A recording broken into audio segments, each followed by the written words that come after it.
आइए सुनिए, देखिए, समझिए सनातन सत्य। जैसी दृष्टि वैसी सृष्टि, दृष्टि विज्ञान। कुदरत, कुदरती रचना एवं कुदरत के कानून से शाश्वत सुख की प्राप्ति। जोधपुर के परम पूज्य महात्मा उपासक प्रोफेसर डॉक्टर सोहन राज तातेड़ के निर्देशन में सनातन सत्य। जैसी दृष्टि वैसी सृष्टि, दृष्टि विज्ञान।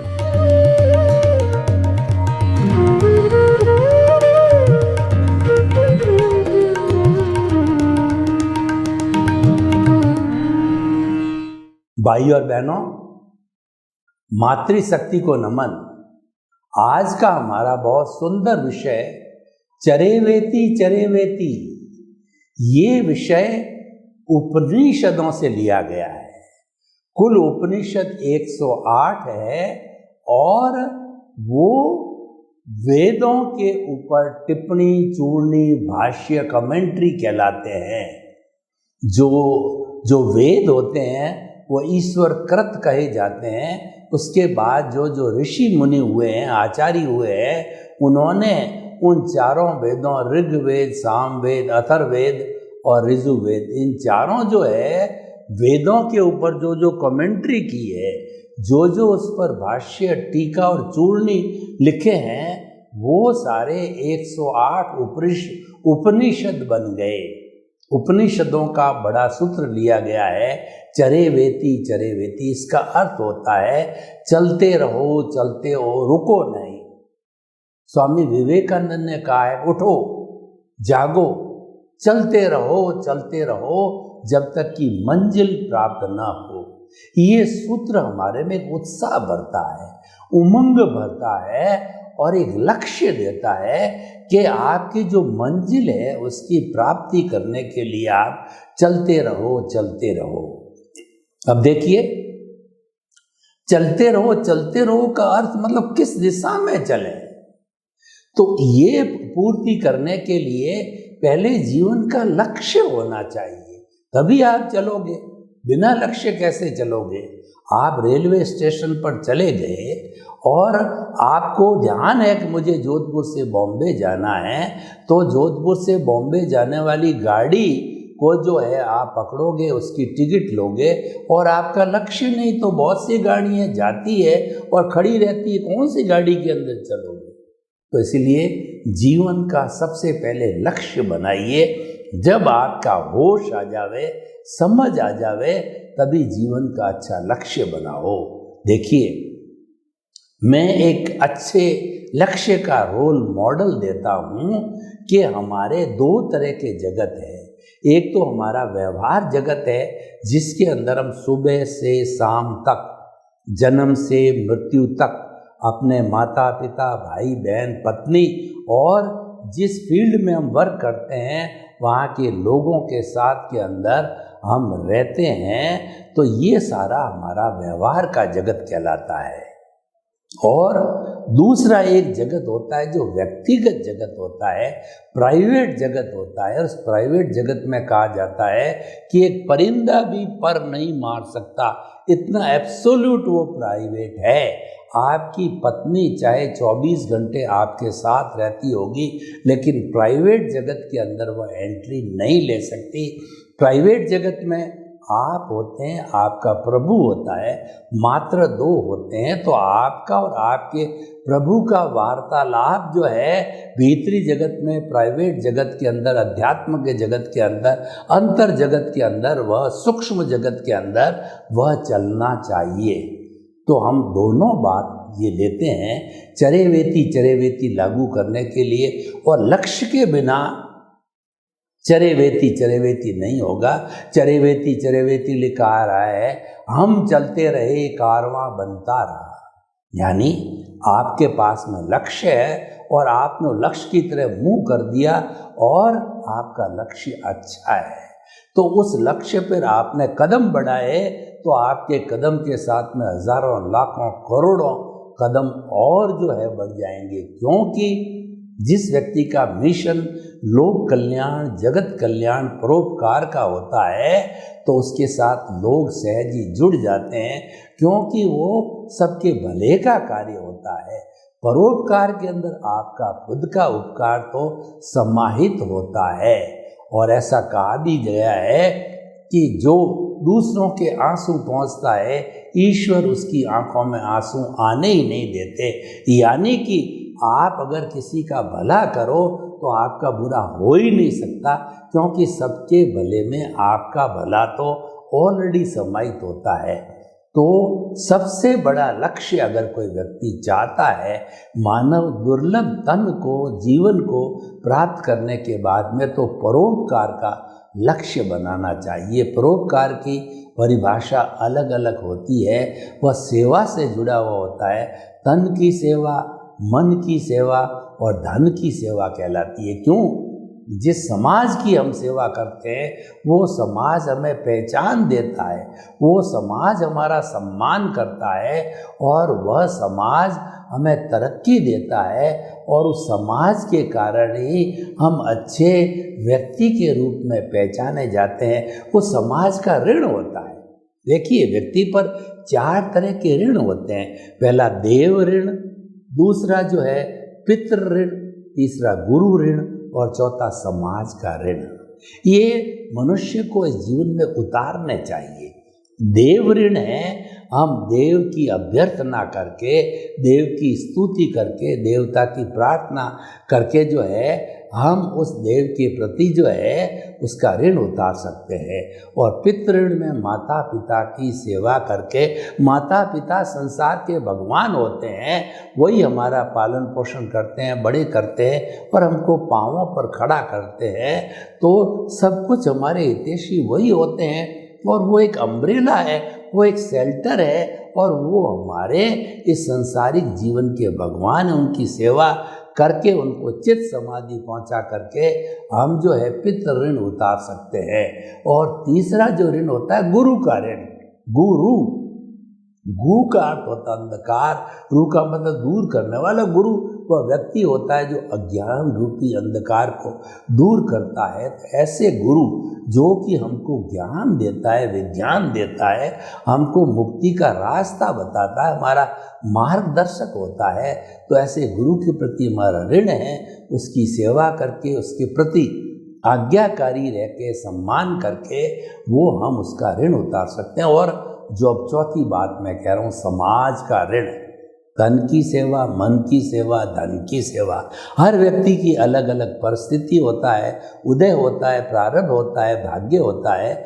उसके अनुरूप जो है ये व्यक्ति सेवा करता है। तन की सेवा का मतलब जिनके पास में धन नहीं है और लेकिन उनके पास में समय है और उनके पास में कोई हुनर है, जैसे शिक्षक है, तो वो शिक्षक जो है शिक्षण की जो इंस्टीट्यूशंस है उसमें जाकर के 4 घंटे, 6 घंटे, 2 घंटे जितना समय उसके पास में है उस समय का नियोजन करके, और वो समय जो है वहाँ पर जो है वो देवे, और वो निःशुल्क समय जो है वो लोगों को देवे और वह लोगों की सेवा करे।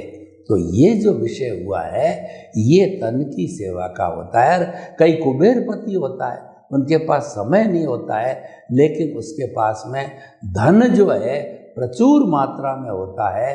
तो जहाँ जहाँ उनकी दिलचस्पी होती है, आज हमारे भारतवर्ष के अंदर सेवा का बहुत बड़ा स्कोप है। यहाँ पर 50% लोग गरीबी की रेखा के नीचे जीवन यापन करते हैं, यानी वो अभावग्रस्त है।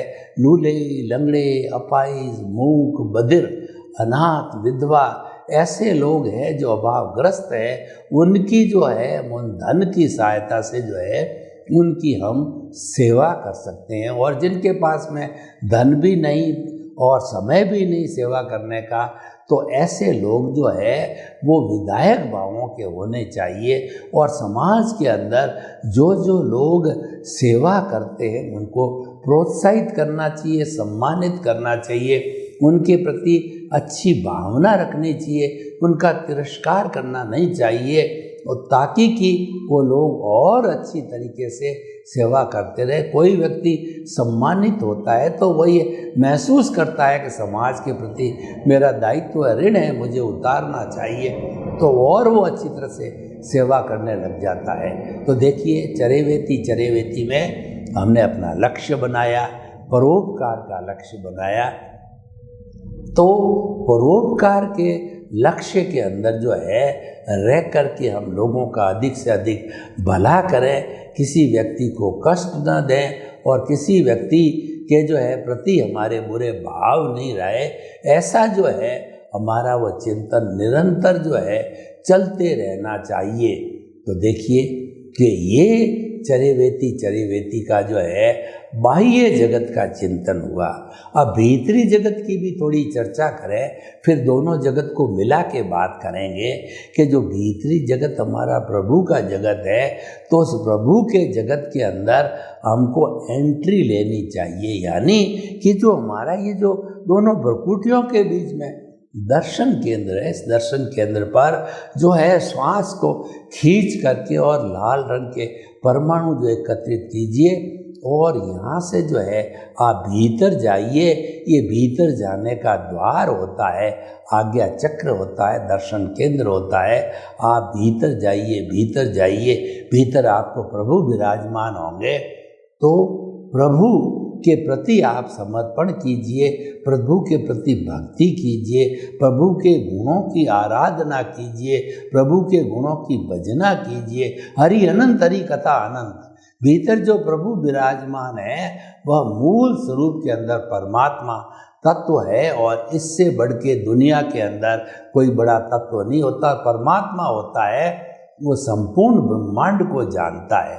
अभी हम परमात्मा बने नहीं हैं कि हमारे भीतर परमात्मा के साथ में अज्ञान जुड़ा हुआ है, इसी कारण वो बॉन्डेड सोल कहलाती है। तो हमारा भीतर के जगत जाने का अर्थ है कि अज्ञान को समाप्त करना। वह अज्ञान क्या है कि मिथ्या ज्ञान, मिथ्या दर्शन है, उसको समाप्त करने के लिए हमें सम्यक ज्ञान, सम्यक दर्शन है, हमारे आर्ट ऑफ द विजन यानी हमारे जो है समझ के भीतर में फिट करना चाहिए कि ये शरीर मेरा नहीं है, इस शरीर का संचालक मैं नहीं हूँ। नो ऑनरशिप, नो डियरशिप, अकर्ता निमित्त, निर्दोष अकर्ता और शुद्ध आत्मा। सारा आपके चिंतन में वो बात रहनी चाहिए, यानी कि दृष्टि परिवर्तन की बात करनी चाहिए। हमें दृष्टि बदलनी है, सृष्टि को नहीं बदलना है। भीतरी जगत में जाने का अर्थ यह है कि आप जो है सारी दुनिया को बदलने की कोशिश मत करिए, सारी दुनिया को समझाने की कोशिश मत करिए, आप तो खुद समझने की कोशिश करिए। खुद के समझने का अर्थ यह कि मेरा जो भीतरी जगत है और प्रभु है, प्रभु के लक्षण ज्ञान और दर्शन है। तो सम्यक ज्ञान, सम्यक दर्शन को जो कि अगले जन्म में कैरी फॉरवर्ड होते हैं, उसको पुष्ट करते रहिए, पुष्ट करते रहिए। ये भीतर का लक्ष्य हो गया और भीतर के लक्ष्य पे फॉर्मूला लगा।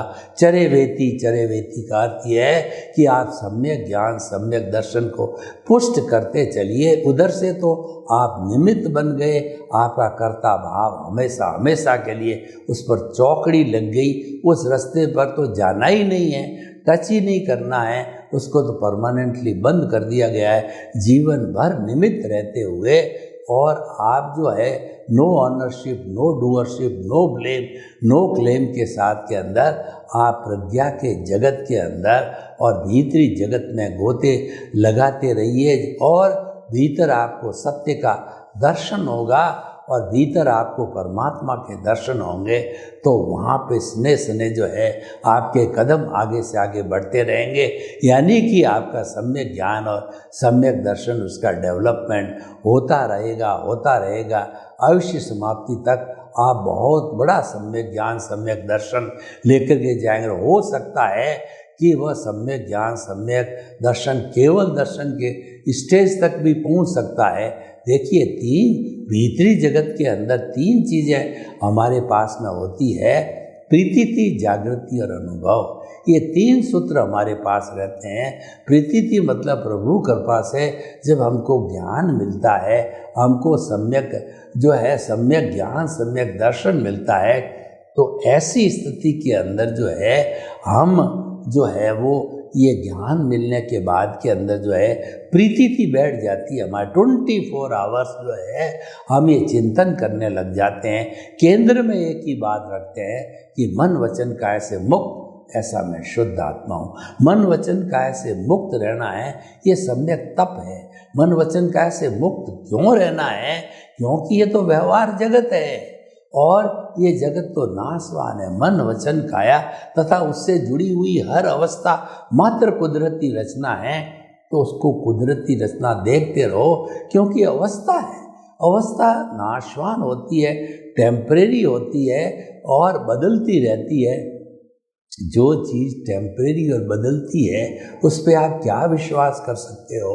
क्यों कि वो तो आई और चली गई, आई और चली गई। सुख आया वह भी चला जाएगा, दुख आया वह भी चला जाएगा। हर जो है संजोग के साथ में वियोग जुड़ा हुआ, आया गया आया गया।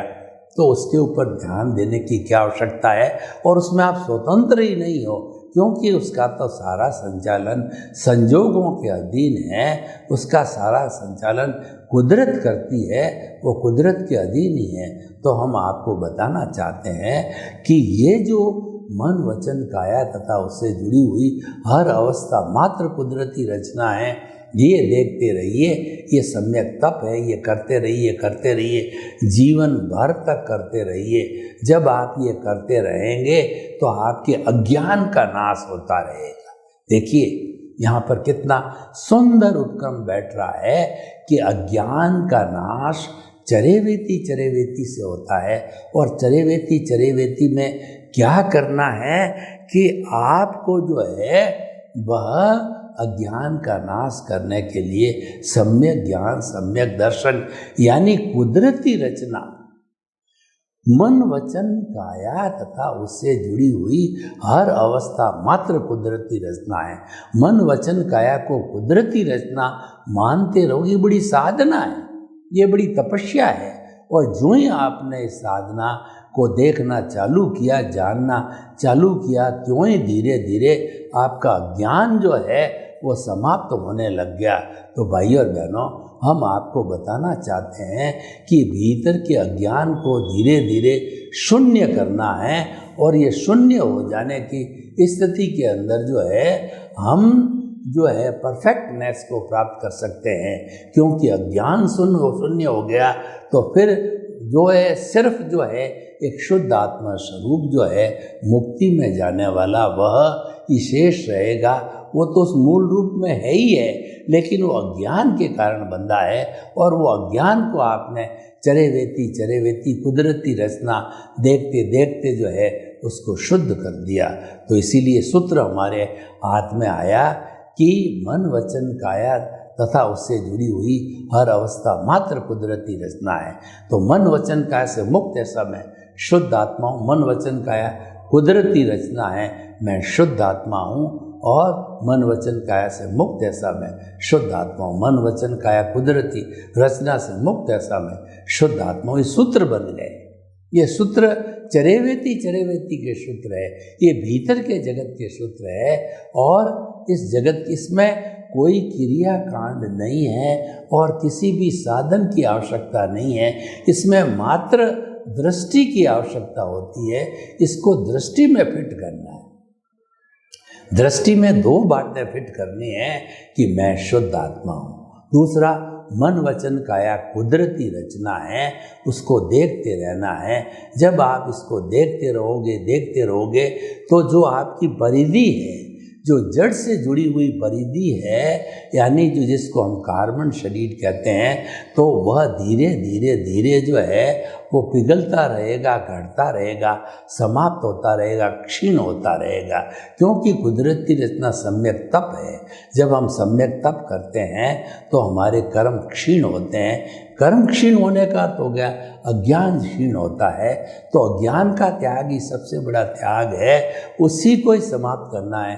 वही हमारे खुद के दर्शन नहीं होने देता, वही हमें प्रभु से मिलाप नहीं होने देता है, और वही हमको प्रभु का जो है वो कहना चाहिए अनुभव करने में जो है रोक लगाता है। तो भाई और बहनों, जो भीतर के 3 सूत्र हमने बताए, प्रीति थी, हमको 100% 24 आवर्स अनुभव होना चाहिए कि मैं शुद्ध आत्मा हूँ, और जागृति का मतलब निरंतरता बनती रहनी चाहिए, कंसिस्टेंसी होनी। रात को 12 बजे भी आपको उठावे तो आप जो कहोगे रिलेटिव व्यू पॉइंट से मैं सोहन राज हूँ और रियल व्यू पॉइंट से मैं शुद्ध आत्मा हूँ। देखिए, हमको किसी को परिचय देना है तो मैं सोहन राज तातेड़ हूँ, तो मुझे मेरा नाम तो बताना पड़ेगा ना, लेकिन वो रिलेटिव व्यू पॉइंट है, वो रियल पॉइंट के अनुसार मैं शुद्ध आत्मा हूँ। और हर प्राणी जो इस दुनिया के अंदर जी रहा है वो रिलेटिव व्यू पॉइंट से जो है, वो घोड़ा है, गधा है, ऊँट है, गाय है, भैंस है, मनुष्य उसका नाम मोहन सोहन नाम है, रिलेटिव व्यू पॉइंट है।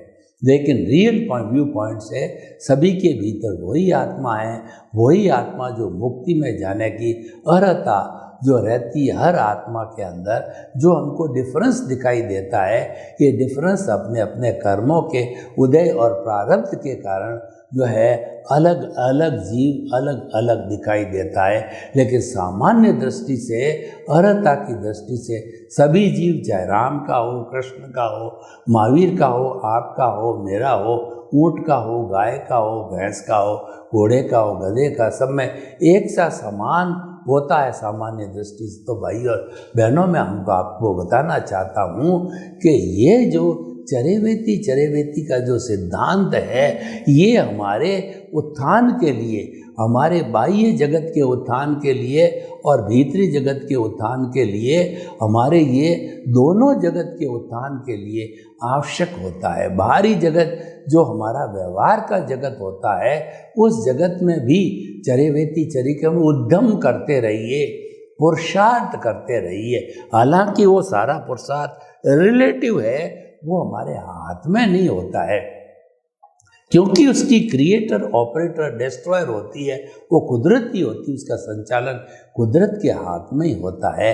लेकिन कुदरत के हाथ में होते हुए भी कुदरत का कानून क्या है कि उसकी जो अवस्था बदलती रहती है, उसको आप कुदरती रचना मात्र देखते रहो, जुदापन की जागृति करो। जुदापन किसका करना है? प्रकृति और पुरुष को जुदा करना है, भेद विज्ञान करना है और ज्ञाता दृष्टा बनना है। प्रकृति अलग है, पुरुष अलग है। प्रकृति का मतलब मन, वचन, काया तथा उससे जुड़ी हुई हर अवस्था प्रकृति है। और पुरुष क्या है? मैं शुद्ध आत्मा हूँ, ये पुरुष है। दोनों को आपस के अंदर जो है जोड़ना नहीं है, दोनों को अलग अलग रहना है। यानी आप मन, वचन, काया से मुक्त रहो, ये वास्तव में रियल पुरुषार्थ होता है। और हम संसार में जीते हैं, सुबह से शाम तक, जन्म से मृत्यु तक कुछ न कुछ उदय प्रारब्ध के अधीन करते ही रहते हैं। ऐसा क्षण हमारे जीवन में कभी नहीं आता है कि हम कोई भी कर्म करते नहीं है। रात के सब जब सोए रहते हैं तो स्वप्न देखते हैं। ये स्वप्न देखना भी एक तरह का कर्म है, यानी कि मनुष्य जन्म से मृत्यु तक कभी भी बिना कर्म किए नहीं रह सकता है, कर्म करता ही रहता है। तो उस कर्म जो है करने का कारण होता उदय और प्रारब्ध है।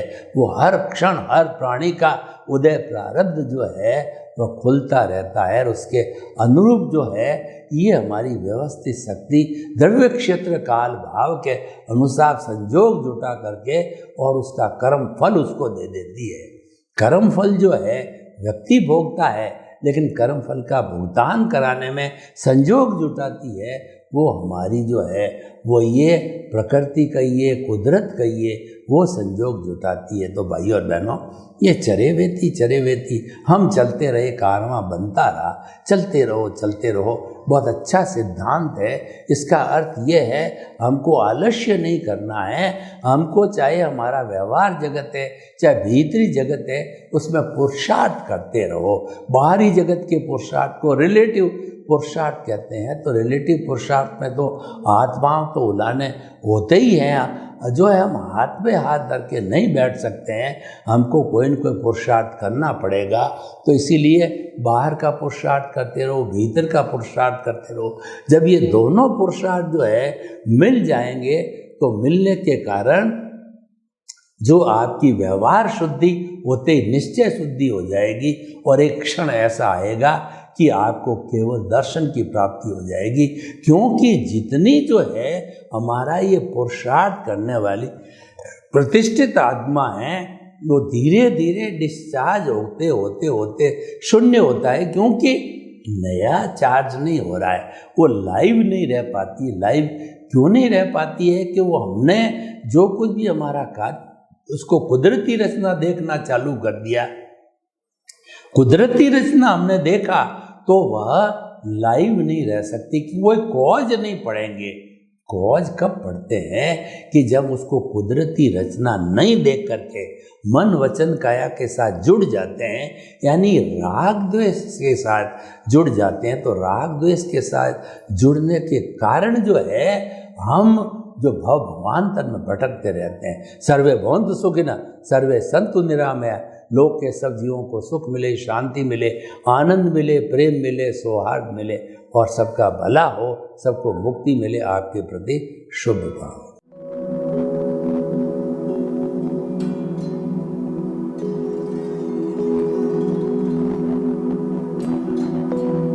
एक ऐसा अंतर्राष्ट्रीय ख्याति प्राप्त मानव जो गुरु प्रेरणा से पिछले 20 वर्षों से वानप्रस्थ जीवन जीते हुए 24 घंटे मानवता की सेवा में संलग्न है।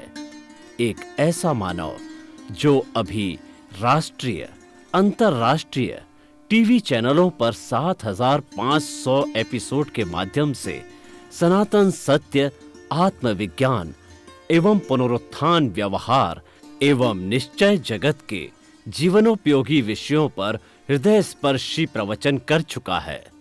उस मानव का नाम है महात्मा उपासक प्रोफेसर डॉक्टर सोहन राज तातेड़। प्रोफेसर तातेड़ द्वारा योग, दर्शन, शिक्षा विषयों पर रचित पीएचडी स्तर के 250 शोध ग्रंथ भारत के 100 प्रतिष्ठित विश्वविद्यालयों में शोधार्थी पढ़ रहे हैं तथा वे सभी शोध ग्रंथ वहां की सेंट्रल लाइब्रेरियों में उपलब्ध हैं। महात्मा सोहन राज ने अभी तक हजारों स्कूलों, कॉलेजों, विश्वविद्यालयों एवं संस्थाओं में सेमिनार, वर्कशॉप, कैंप लगाकर लाखों विद्यार्थियों को योग, दर्शन, शिक्षा का प्रशिक्षण देकर उन्हें सुसंस्कारित किया। डॉक्टर तातेड़ ने भारतीय संस्कृति उत्थान के 4000 से अधिक समसामयिक विषयों पर आर्टिकल लिखकर ऑनलाइन जर्नल, पत्रिकाओं, वेबसाइट्स पर प्रकाशित किया, जिसका उपयोग लाखों पाठक कर रहे हैं। उपासक तातेड़ के 5000 से अधिक आज का सुविचार, आज का शुभ संदेश, आज का मंगल भावना योग आदि चिंतन websites, Twitter, blogger, Facebook, YouTube माध्यमों से लाखों लोग अपना जीवन निर्माण कर रहे हैं। मानवता के मसीहा ऐसे महामानव महात्मा सोहन राज तातेड़ के प्रोफाइल को अभी तक विश्व के 20 लाख दर्शक यूट्यूब पर, 12 लाख गूगल पर एवं लाखों दर्शक फेसबुक, ब्लॉगर, ट्विटर और इंस्टाग्राम पर देख चुके हैं।